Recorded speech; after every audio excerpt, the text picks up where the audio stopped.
Bueno, los invito a abrir su Biblia en Primera de Samuel 20. Claramente no voy a seguir la serie de Gálatas por hoy, porque es una ocasión especial. Esto pues no ha venido a la mesa del rey.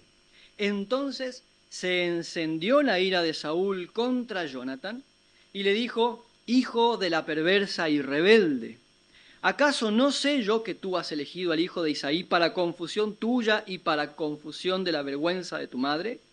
Porque todo el tiempo que el hijo de Isaí viviere sobre la tierra, ni tú estarás firme, ni tu reino. Envía pues ahora y tráemelo, porque ha de morir. Y Jonatán respondió a su padre Saúl y le dijo: ¿por qué morirá? ¿Qué ha hecho? Entonces Saúl le arrojó una lanza para herirlo, de donde entendió Jonatán que su padre estaba resuelto a matar a David. Y se levantó Jonatán de la mesa con exaltada ira, y no comió pan, el segundo día de la luna nueva, porque tenía dolor a causa de David, porque su padre le había afrentado. ¿Qué tiene que ver esto con el Día del Padre? Ya les voy a explicar. Hace unos meses yo les he contado a algunos de ustedes que en lo que va del año, de hecho, estoy estudiando la vida de Saúl. Comencé con Jonathan y es inevitable pensar en Saúl, de lo cual el Señor me está enseñando muchas cosas. Entre esos, la paternidad de Saúl, la clase de padre que fue Saúl, y quiero compartir con ustedes algunas de esas cosas que el Señor me ha enseñado en este tiempo, quedándonos solo en estos pasajes, aunque vamos a tener que recurrir a la memoria y pensar en algunos otros textos que son conocidos por todos nosotros. En el medio, los versículos que no leímos son el pacto que David hace con Jonatán, donde efectivamente traman esta estrategia, este plan. Jonatán todavía no podía entender bien, no podía creer bien que fuera cierto que Saúl quería matar a David, su amigo. ¿Ustedes conocen padres, han conocido padres de los que ven cómo son, cómo se conducen y dicen o han pensado: eso yo no lo voy a hacer con mis hijos? ¿Les ha pasado? Debe ser que sí, aunque no lo quieran confesar en público. A mí me pasa. Uno ve padres, ¿no?, que por ahí hacen cosas y dice: eso yo no lo voy a hacer con mis hijos. ¿Les ha ocurrido, se han encontrado de pronto haciendo eso que dijeron que no iban a hacer? Eso nos pasa a veces con nuestros propios padres. Cuando hemos dicho: yo con mis hijos no voy a repetir lo que papá hizo, y pasa el tiempo y dicen: estoy haciendo lo mismo que mi papá hizo conmigo, yo dije que no lo iba a hacer. Creo que Saúl, tengo la convicción de que Saúl es uno de esos casos, como Sansón, como Elí, otros personajes de la palabra de Dios, de los que podemos aprender mucho por contraste, ¿no? Así como con estos padres que acabamos de mencionar. Por lo que vemos de ellos en la palabra del Señor, y podemos decir: esto no me gustaría reproducirlo en mi vida. Hay otros personajes como David, como sí, queremos ser como David, queremos ser como José, como Ruth, como María, la madre de Jesús, pero hay otros personajes que los vemos en la palabra. Sansón, por ejemplo, es un caso de liderazgo, es un ejemplo de que yo no quisiera, o aprendo a no tener que terminar así. Bueno, al final el Señor cumplió su propósito, pero ¿a qué costo? ¿Cómo? ¿De qué manera? Yo no quiero llegar al final del ministerio como llegó Sansón. Y así lo mismo ocurre con Saúl. Se puede ver en Saúl su reinado y su paternidad y otras cosas y aprender importantes lecciones si es que yo me atrevo a mirarme en ese espejo. Para eso, claramente, hay que tener cierto valor y algo de honestidad también para poder reconocer si esas cosas no están tan bien en mí. Entonces yo quiero compartirle a ustedes algunas cosas que el Señor estuvo hablando conmigo este tiempo. Por supuesto, no significa que los que no son padres se pueden levantar e irse, porque esto es para todos, ¿no? Pero lo comparto desde este lugar en esta ocasión especial. Así que vamos a ir a esto. En primer lugar, una de las cosas sorprendentes, no solamente en la palabra de Dios, sino en la historia siempre, es que padres impíos pueden tener hijos piadosos. A veces, padres piadosos tienen hijos piadosos.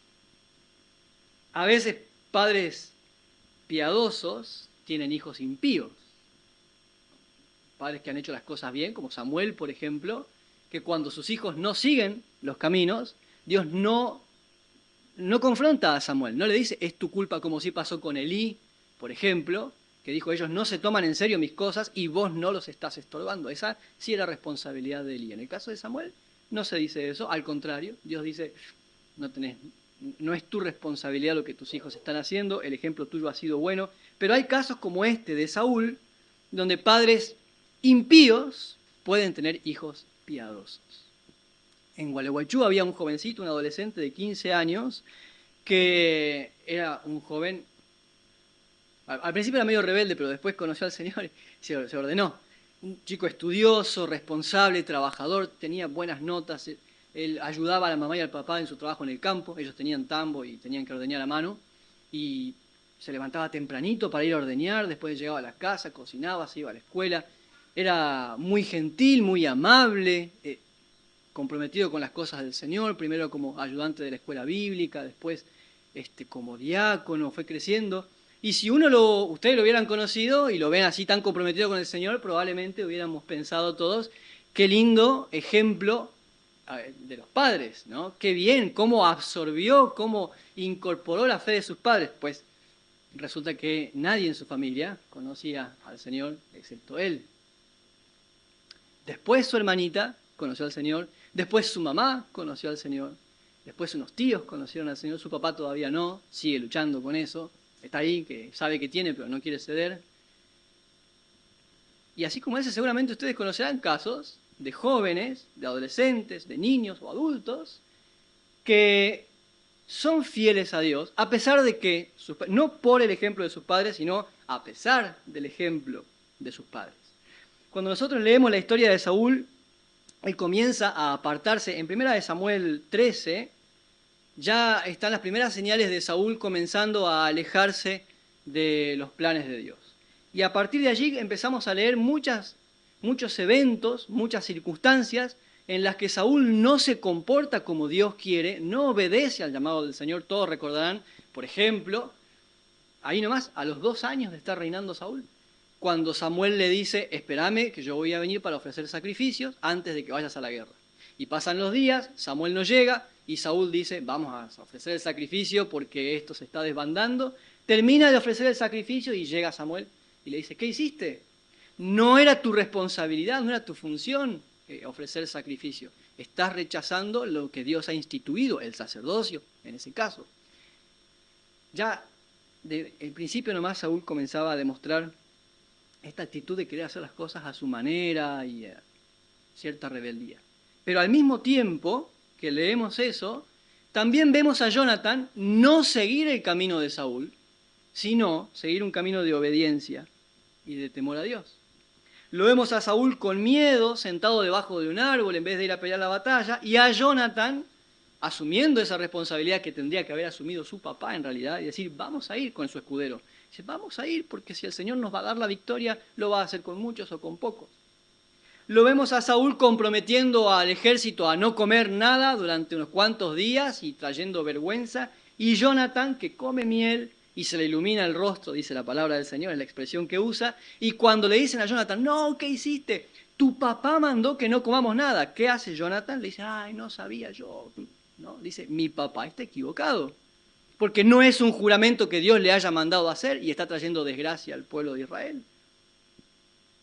Y constantemente vemos a Jonathan, gracias a Dios, por su temor al Señor, no seguir esa desviación de su papá, esas mismas actitudes de desobediencia. Pero la circunstancia que más expone esas diferencias que habían entre Saúl y Jonathan, Saúl que ya en su corazón no estaba decidido a seguir la instrucción de Dios y Jonathan sí, la circunstancia que más expone esa distancia es justamente la relación con David. David como tipo de Jesús, además. No es que David causa la separación entre Jonathan y su papá. Ya había en ellos 2 espíritus diferentes y David pone de manifiesto, reflota. Saúl ve en David a su enemigo y se convierte, dice de hecho el texto en 1 Samuel 18, Saúl se convierte en enemigo de David, mientras Jonathan se convierte en su amigo y hace un pacto con David. Saúl ve una amenaza, Jonathan ve esperanza. Por eso, los versículos que no leímos aquí en el medio, Jonathan le dice a David, cuando Dios te ponga en el trono, acordate de ser benévolo con mi familia. Posiblemente yo no lo vea, no sé si él habrá discernido algo o se habrá imaginado cómo iban a terminar las cosas, pero dice, pero acordate de mi descendencia. Porque Saúl no reconocía esa unción que estaba de parte de Dios sobre David y Jonathan sí. Entonces, no siempre los hijos piadosos son ejemplo del fruto de sus padres. ¿Qué significa eso para mí? Bueno, para mí es una advertencia, porque podría yo caer en la confusión, todavía son chicas y como dije el jueves tienen que demostrar si realmente tienen fe en Cristo, pero si son salvas, y probablemente, o no, no lo sé, van creciendo y se comprometen con la obra del Señor y las veo conducirse de cierta manera y pudiera yo caer en la trampa de creer que tuve algo que ver con eso, ¿no? Y podría ser que no. Podría ser que mis hijas estén siguiendo al Señor a pesar de que yo no les doy el ejemplo de seguir al Señor. Podría ser que el Señor en su misericordia haya intervenido en sus corazones y en sus mentes, sembrando la palabra de una forma extraordinaria como Él suele hacerlo, cambiando sus corazones, a pesar de que ellas vean en mí que mi corazón no cambia, que su palabra no es sembrada en mi vida. Esa es una importante lección que tengo que aprender. No siempre, no para mirar a los demás, sino para mirarme a mí mismo, no siempre los hijos piadosos son el resultado de la fe de los padres. En segundo lugar, no solamente en este texto que leímos, sino en la historia completa, nosotros vemos, ya sabemos porque tenemos el final de la historia, que Jonathan está en lo correcto y Saúl no. ¿No es verdad? Jonathan estaba en lo correcto, Saúl no. Es una verdad simple y muy poderosa. Porque yo me pregunto con qué frecuencia y con cuánta humildad estoy dispuesto a aceptar que yo no estoy en lo correcto y que mi hija sí. Una vez íbamos por la calle, bajamos de la vereda a la calle y un auto casi nos atropella. Anita era chiquitita. Y digo, si yo tuviese una camioneta, la pongo todo con puntas en las ruedas, unos paragolpes así el equipo, y salgo a manejar como manejan ellos y me lo choco a todo por delante. Y Anita tenía como 4 o 5 años y me dice, no está bien que hables así. No tenés que pensar de esa manera, no tenés que decir esas cosas. A veces los chicos tienen ese tipo de iluminación de parte del Señor que nos hace entrar en razón. Y luego van creciendo y llegan a los 14, a los 15, a los 16, 16 y medio. Algunos no quieren llegar a los 17, entonces empiezan a estirar los 16. Llegan a los 20 y pueden pensar con mayor claridad. Yo espero que ustedes sean de bendición para mis hijas y que ellas a los 18, 19, 20 años tengan la sensatez y la sabiduría del Señor y que puedan sentarse conmigo como me ha tocado a mí sentarme con mi papá. Guille lo conoce a mi papá. Y me ha tocado sentarme a decirle, mirá, papá, me parece que esto que estás haciendo no es lo correcto, no es la forma de hacer las cosas. ¿Con cuánta frecuencia y con qué humildad, o con qué frecuencia y con cuánta humildad yo puedo aceptar que yo estoy equivocado y que mis hijas están en lo correcto? La verdad no está en la experiencia ni en la edad, eso ya lo sabemos, ¿no? La verdad está en la Escritura. Por lo que, si mis hijas me corrigen con la Escritura, no importa cuántos años tenga yo, ni cuál sea mi experiencia, ni cuánta sabiduría o cuántas canas tenga, cuánta sabiduría crea tener, si su instrucción, si su consejo, su corrección está en la Escritura, mi humildad, mi sensatez debería ser sentarme y escuchar. Porque la verdad, el poder, la autoridad que cambia el corazón no está en los años que vivas, no sabes nada, sos chiquitita, está en la palabra. Nosotros tenemos una cierta idea errada de que tengo que sostener mi autoridad a toda costa y eso me tiene que llevar incluso a defender mi infalibilidad, ¿no? Tengo que encontrar siempre explicaciones, siempre tengo que dar respuesta, tengo que estar siempre en lo correcto, porque si llego a reconocer que estoy equivocado, mi autoridad se verá socavada. No está en la palabra del Señor. La única autoridad infalible es la de Dios. Yo no la tengo, no la puedo tener jamás. Nunca se me ocurre sostener mi autoridad en base a la humildad y a la honestidad, por ejemplo. Reconocer, tenés razón, ¿sabes qué? Creo que lo voy a pensar. ¿Cómo reaccionarían mis hijas si me aconsejan o me señalan algo? Papá, no la trates hacia mamá. Y si en vez de contestar, decir, tenés razón. Papá, el jueves no fuimos a la iglesia. Tenés razón. ¿Acaso mi autoridad se verá disminuida por reconocer que puedo estar equivocado? Esto tiene dos implicaciones. En primer lugar, es muy desgastante para todos vivir tratando de justificar que tengo razón. Yo he vivido así y he convivido con personas que tratan de justificar todo el tiempo que tienen razón. Es muy desgastante para todos. Me desgasta a mí querer explicar y ganar todas las discusiones, y desgasta a la familia, desgasta a mi esposa, desgasta a los hijos. Todo el tiempo convivir con alguien que siempre tiene que ganarle, tener el mejor argumento. En segundo lugar, porque es imposible. Es imposible, porque yo no tengo siempre la razón. No soy el Espíritu Santo. ¿Ustedes sí tienen siempre razón? A veces es bueno reconocer. ¿Cómo hubiese sido la historia de Saúl? Esta no es la primera vez, ya 2 veces antes Jonathan le había hecho entrar en razón.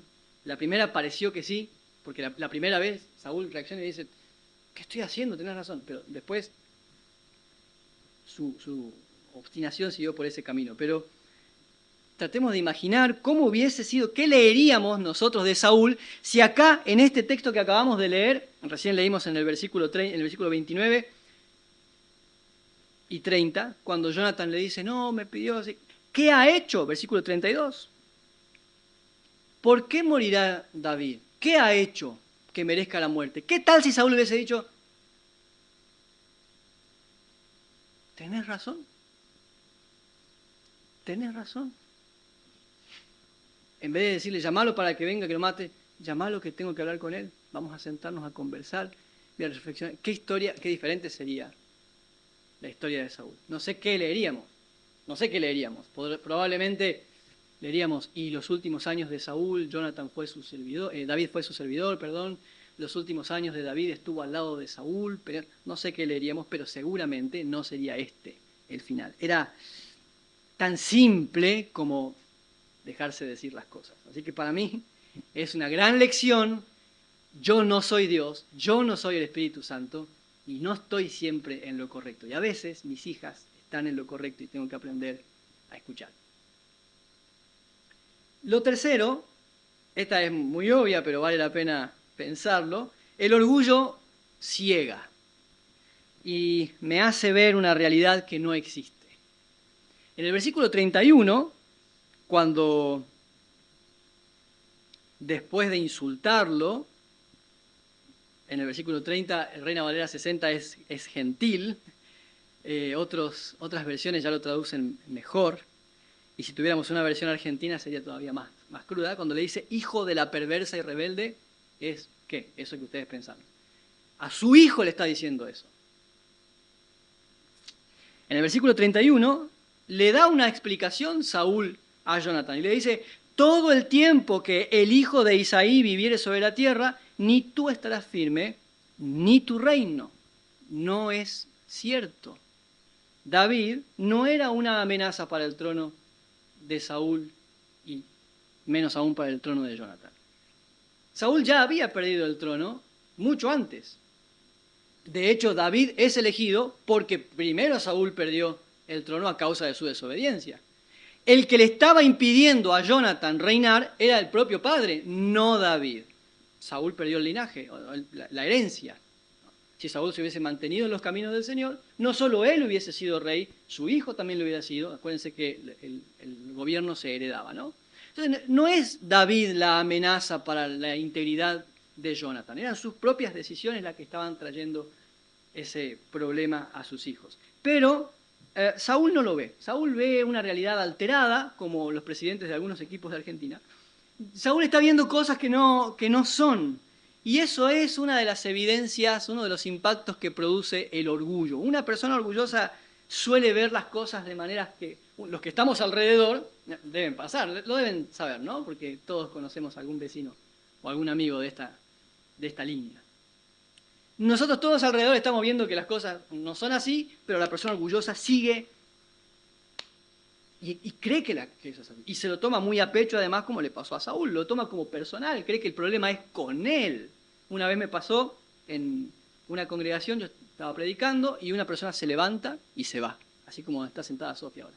Se levanta de la iglesia y se va. Bueno, se levanta de la reunión. Y yo seguí predicando y a los días el pastor conocido me cuenta, me dice, ¿no sabés? Ese que estaba ahí es un hermano de la congregación. Se enojó con vos y conmigo y vino a visitarme a casa y a reclamarme porque dice, ¿por qué le contó usted a Lucas las cosas que me estaban pasando a mí? Dice, yo no le conté nada. ¿Cómo que no? Si todo lo que estaba predicando era lo que me estaba pasando a mí. Dice, bueno, pero es que no hay problema de nadie excepto tuyo. No, realmente no le conté, yo no le dije. Sí, estaba predicando y todo lo que predicaba. Y entonces el pastor le dice, ¿y no consideraste la posibilidad de que es el Señor que te está hablando a tu conciencia? En vez de tomártelo personal y a empezar a acusar, y el Lucas predicó y el pastor le anduvo contando. Y si baja la ventanilla, poner la pelota en el piso, considera que Dios te está confrontando. No se puede, porque la persona orgullosa lo toma personal y se ofende. Y entonces, así me he sentido yo muchas veces también. Cuando escucho cosas o comentarios, y es una lucha. No tiene que estar esto en mí. Adrian Rogers, creo que algunos saben quién es, una vez dijo, ¿sabe por qué el diablo pelea contra Dios? Porque cree que puede ganar. Su pecado, y fundamentalmente el pecado de orgullo, que es el síndrome de Lucifer, como titula un libro, no le permite ver la realidad. Sí, es interesante. La persona orgullosa no ve, le cuesta, no percibe la realidad. Y Saúl era una persona muy orgullosa. Ahora, Saúl como rey de Israel tenía la responsabilidad de conducir el destino de la nación. Todos los reyes han tenido esa responsabilidad. Yo, que soy papá, he asumido una responsabilidad delante del Señor. Me gusta recordar que la palabra de Dios dice esto que siempre decimos, ¿no? Como cabeza del hogar, como responsabilidad mía, espiritual, moral y todo lo demás. Y cuando me casé le dije a Gaby, yo me comprometo a ser tu esposo, y delante del Señor cuando presentamos a las nenas también dijimos, Señor, yo asumo esta responsabilidad, este lugar de liderazgo en casa. Significa que como papá soy responsable del rumbo de mi familia.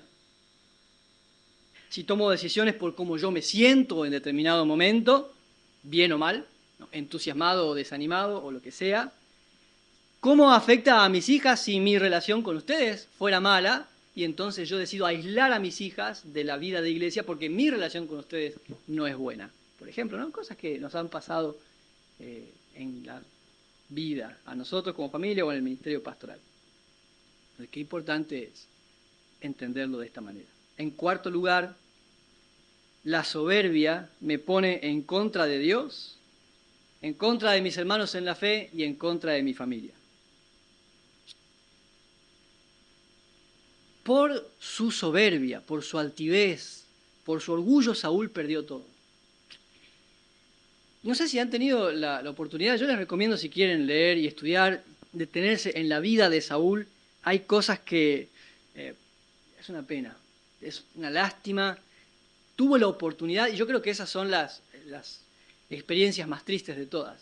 Cuando uno lee que tuvo la oportunidad y fue distinto.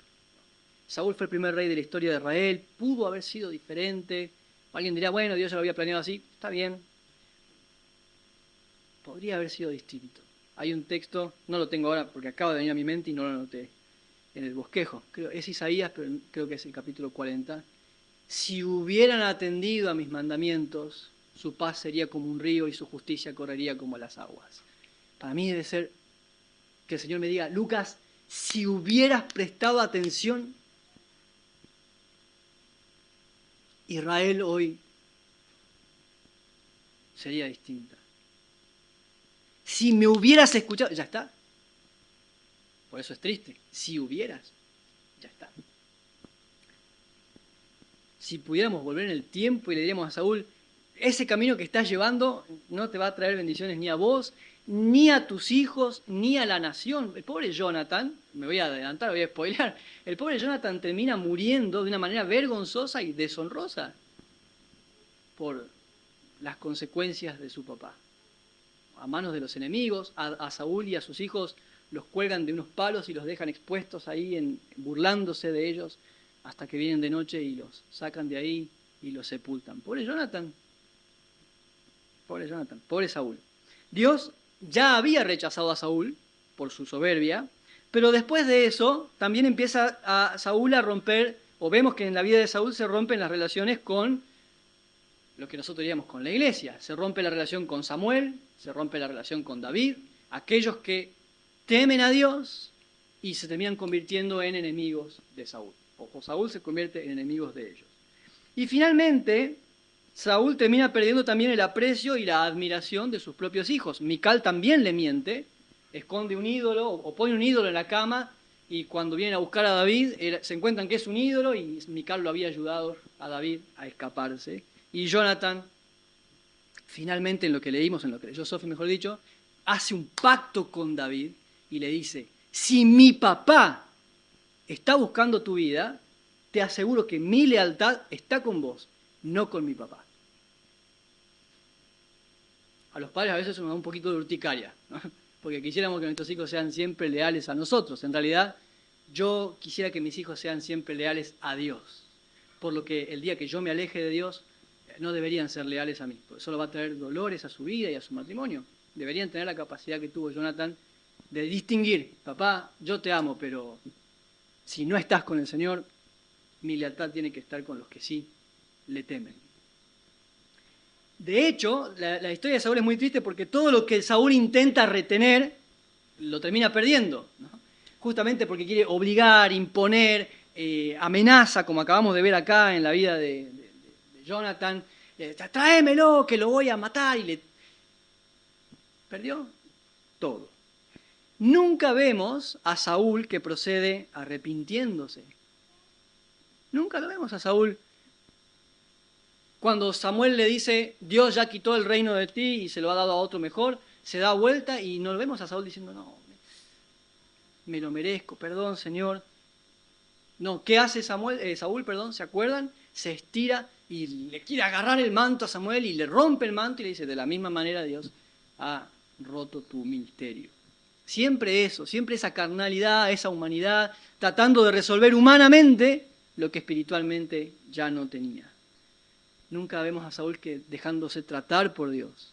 Ni con Jonathan, ni con David, ni con Mical.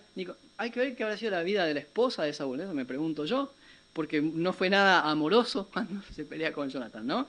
No sé, no se dio cuenta de lo que dijo, no le importó.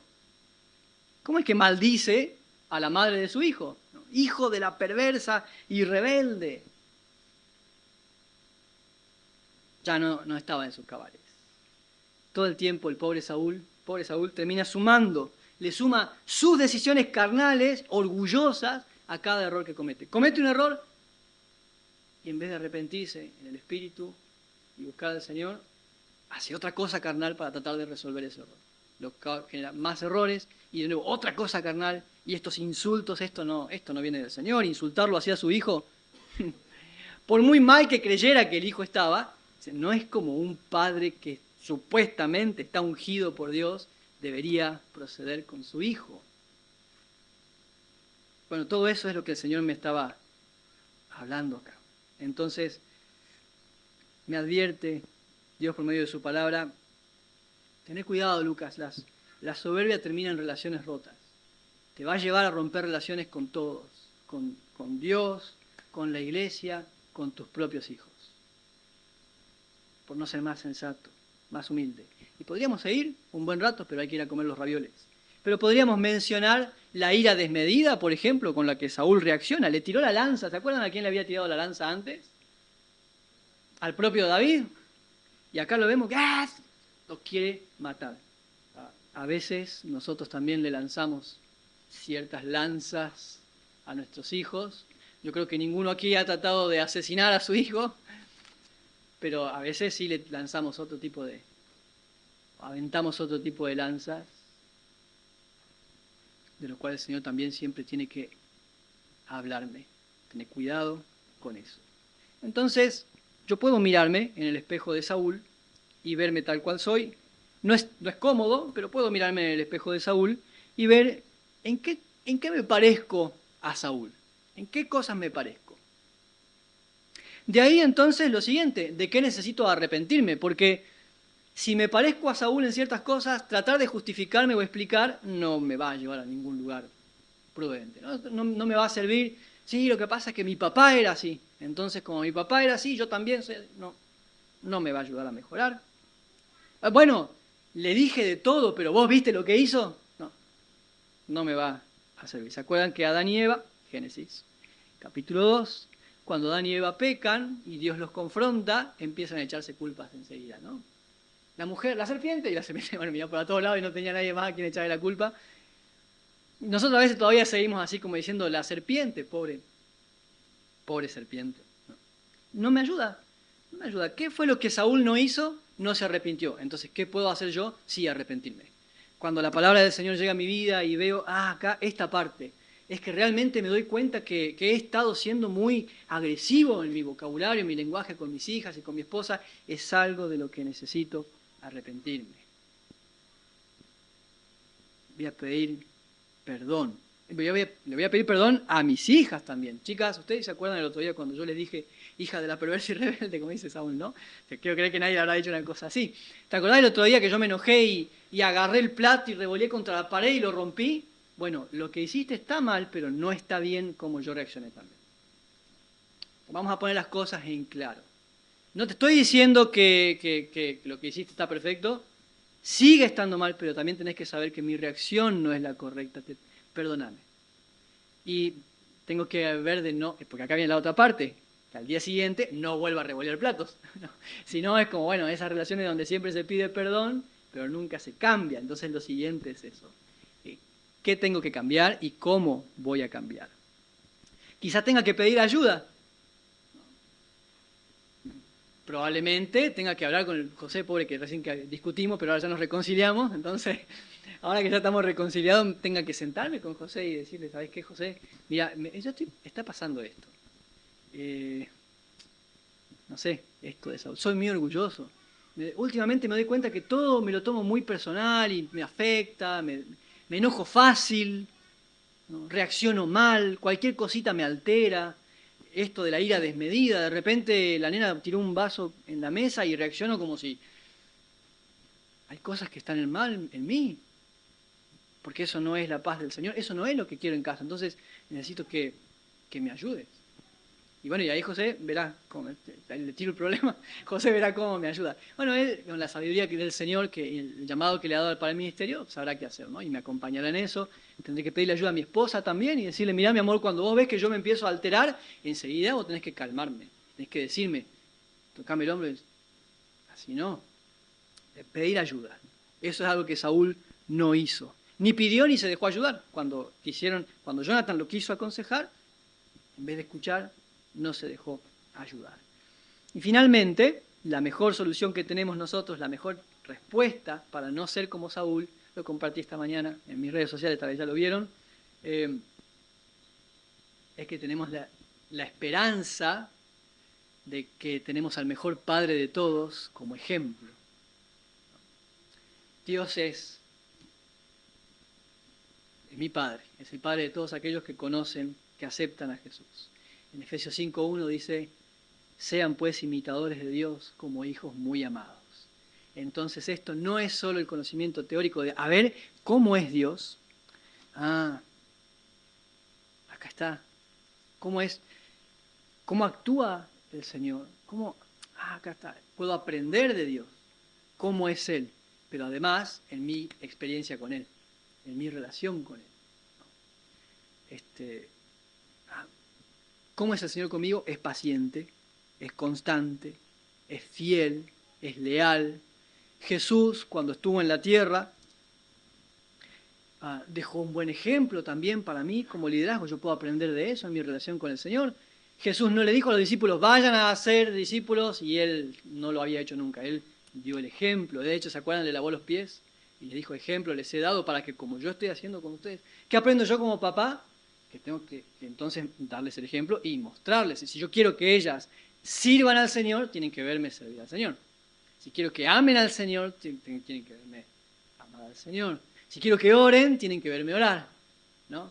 Si quiero que amen a la iglesia, que les guste congregarse, ser parte, tienen que verlo en mí. Entonces, ahí en eso es que yo puedo relacionarme con el Señor, conocerlo a Él, experimentar cómo es su paternidad, aprender cómo es Dios como Padre, y ese es el modelo que tengo para seguir. Mi modelo no es Saúl, tampoco es mi papá, y ustedes son buenos padres, los que están acá esta mañana, pero yo los amo, pero ustedes tampoco son mi modelo. Aprendo muchas cosas buenas de ustedes y siempre conversamos con Gaby y dicen, ¿viste eso? Vamos a implementarlo en casa porque está bueno. Pero mi modelo siempre tiene que ser Dios como Padre. Él es el mejor de todos. Y tenemos la tranquilidad de que en lo que nosotros fallamos, Dios compensa con su amor y su misericordia, siendo el Padre de nuestros hijos. Así que los invito a que podamos orar, pero les voy a pedir que hagamos algo especial si se animan, y es que los chicos que están acá esta mañana se pongan con su papá.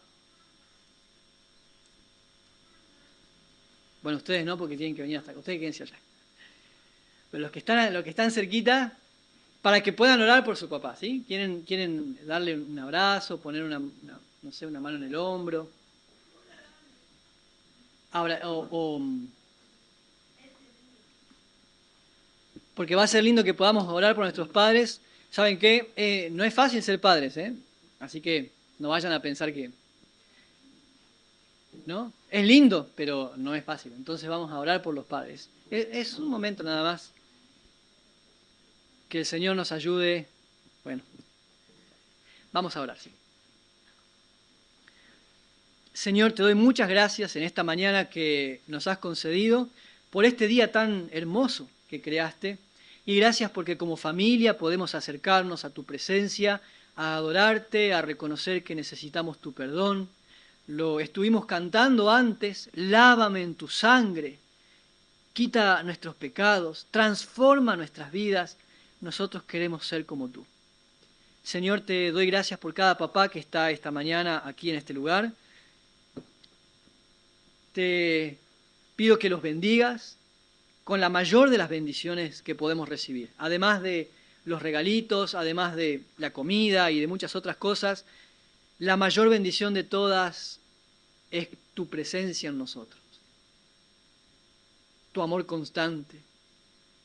Tu Espíritu Santo trayendo convicción a nuestra mente y corazón, mostrándonos en qué cosas necesitamos cambiar, pero también dándonos la esperanza de que en el poder de Jesucristo podemos ser transformados. No por nuestros esfuerzos, sino por la misericordia del Señor. Ayúdanos, Señor, a ser mejores padres. Ayúdanos a honrarte y a reflejarte en todo lo que hacemos. Que nuestras palabras sean siempre sazonadas con sal, que estemos siempre llenos de tu sabiduría para guiar a nuestra familia en tus caminos. Que tengamos la humildad para reconocer cuando nos equivocamos y aceptar el consejo, incluso cuando viene de nuestros hijos. Que sepamos pedir ayuda y dejarnos tratar por ti a través de la iglesia, de nuestros amigos, de la palabra que has puesto como instrumento para eso. Gracias, Señor, por la bendición de ser papá. Es un gran privilegio, una enorme responsabilidad, es una preciosa bendición que nos has dado. Te consagramos nuestra paternidad para que te glorifiques por medio de ella y que Jesucristo sea exaltado en nuestros hogares. En el nombre de Jesús. Amén.